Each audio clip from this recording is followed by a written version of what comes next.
Hello, my name is Josh. I'm a member of the Church of Jesus Christ of Latter-day Saints, and I've recently been through a divorce. Thanks for coming back to my channel. Today I'd like to share with you something that I know as the parable of the well. This is something I received a while back, and it's provided a lot of help and inspiration for me through the divorce and through all sorts of trials in my life. But let's start with the parable. There once was a man who purchased a plot of land in a very rough area of the world. And at the center of that plot of land was a well. And he was assured that that well always had water in it. It had never failed any of the previous landowners, and it would always have well. And that water was critical for the plans he had for the land and just for his own future. He needed that well to exist. So he buys this plot of land, and things are going well, and things are going well for a while. The well is always producing, and it never fails him. Well, one day he notices that there's not a lot of water coming up as he's trying to bring water out of this well. He doesn't think much of it and just thinks, well, I don't know, something must be going on, but it'll be fine. The well has always produced. And then he noticed the well's getting a little more difficult. So he looks at the well and realizes it's getting pretty low on water. But he thinks to himself, well, no, this well has always produced water. But then eventually the well runs dry. And at first he kind of panics a little bit, but then he thinks, no, this well has always produced water. It's always been faithful to me as I've done the right things, and it's been faithful to every other person before me. So I'm going to just trust that this well is going to refill. But after a short time, it doesn't. And so he begins to panic, but then thinks, well, maybe I just need to jump in there and dig it a little deeper. Maybe there's something in there that's the problem, and I just don't know what it is. So he jumps into his well with his tools, and he realizes just by inspection that there doesn't seem to be anything wrong at all. But he feels something inside him say, just start digging. Just start digging. So he says, okay, and he digs. And he digs, and he digs, and he digs. With no success, no water is coming up into his well. So he keeps digging, and he keeps digging. And after a while of digging, he's becoming exhausted. He's parched. He's just extremely thirsty.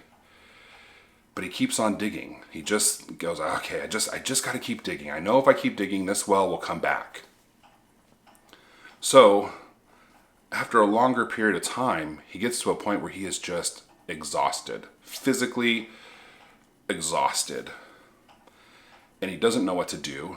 So he prays and says, God, what am I doing here? This well is supposed to always make or produce water for me. And I'm digging, am I doing something wrong here? And the voice comes back to him and says, just keep digging. Okay, he's tired, he's exhausted, he's extremely thirsty, but he just goes back to digging. And he digs, and he digs, and he digs some more. And after a long while, he gets to a point where he is literally at his exhaustion point. He doesn't feel like he can dig any further, and he sits down, he looks up to the heavens from inside the well and says, is this fruitless? Am I making a mistake here? And something says to him, just keep digging. So he reluctantly gets up and he starts digging. And lo and behold, a little bit of water starts coming up in the well, and he gets very excited and thinks, oh, this is it. This is the answer to my prayer.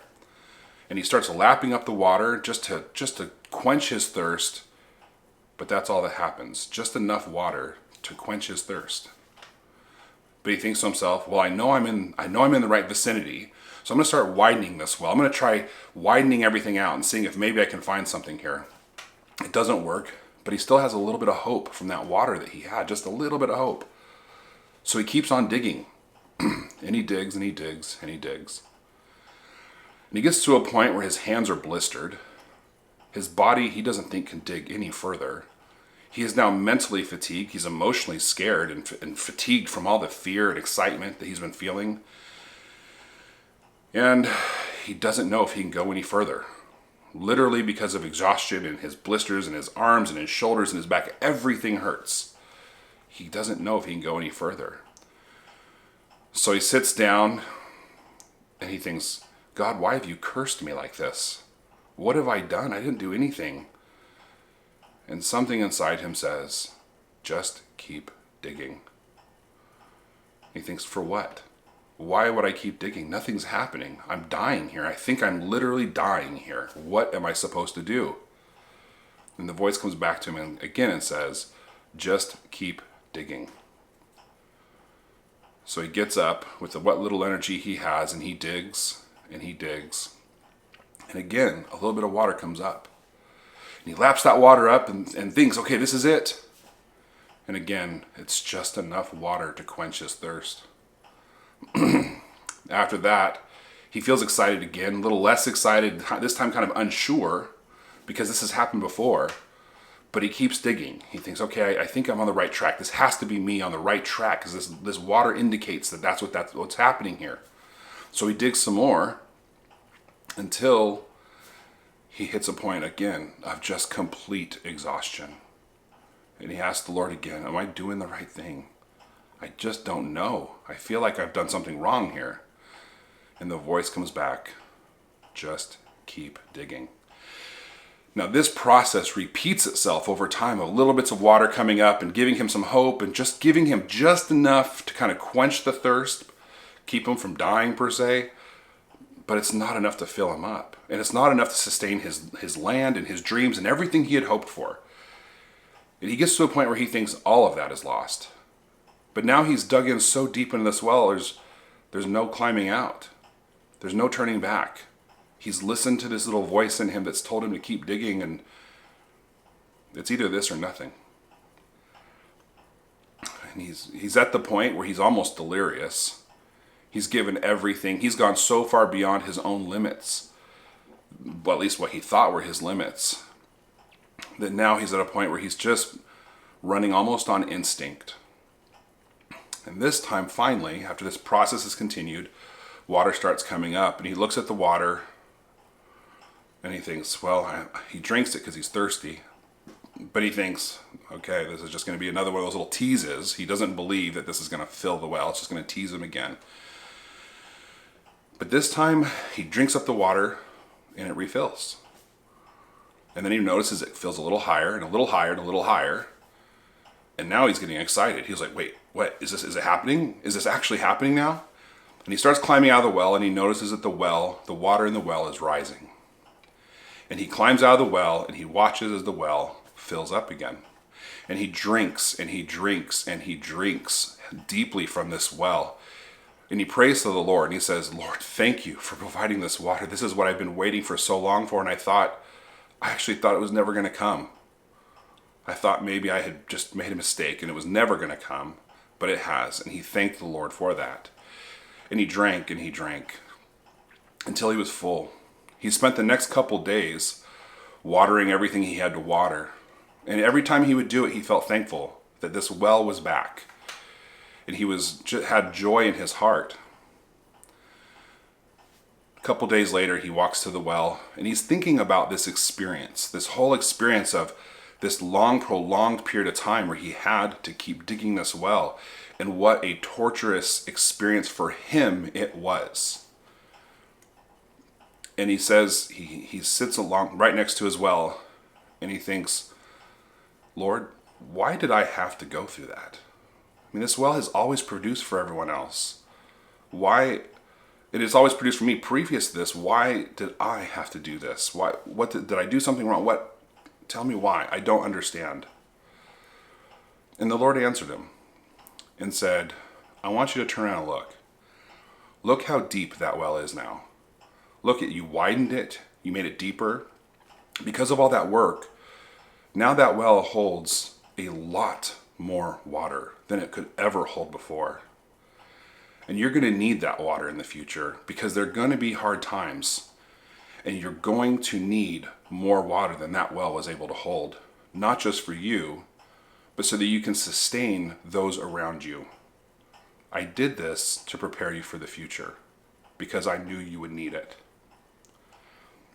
Immediately the man falls to the ground and thanks the Lord for making him dig that well, for forcing him, well, for prompting him to continue to dig, for giving him the strength when he thought he had no strength left to just keep digging, for making it so that his tools never broke. In all that effort, they wore out. They seemed to wear pretty thin for a while, but they never broke.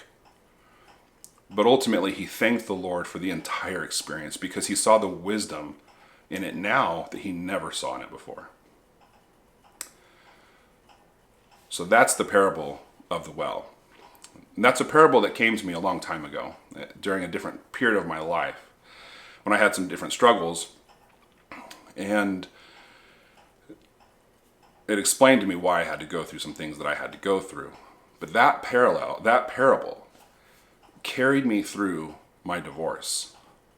That parable of knowing that sometimes, in a divorce, this happens in a divorce, this happens when you're dealing with all of the trauma that surrounds it.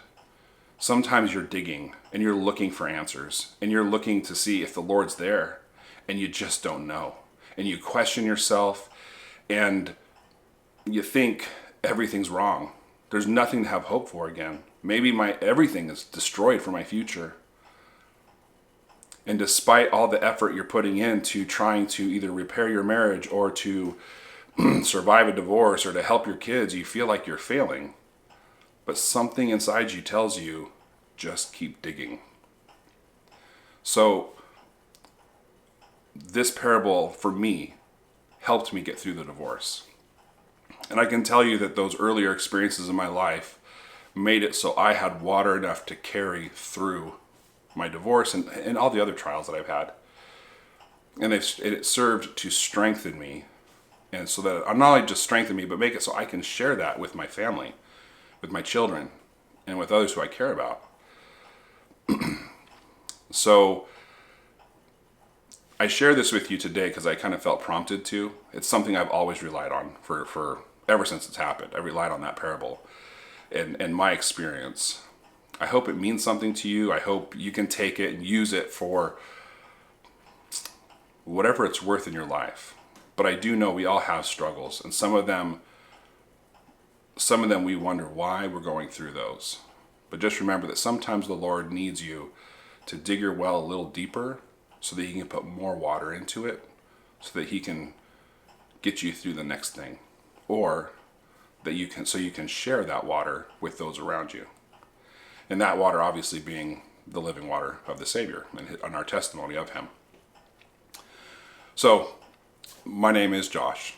I'm a member of the Church of Jesus Christ of Latter-day Saints. This channel is not endorsed by the church. I'm not a counselor or therapist. I've just been through a divorce. Learned some lessons along the way and learned some lessons earlier in life that helped sustain me through my divorce. Hopefully they help you too. Thanks again.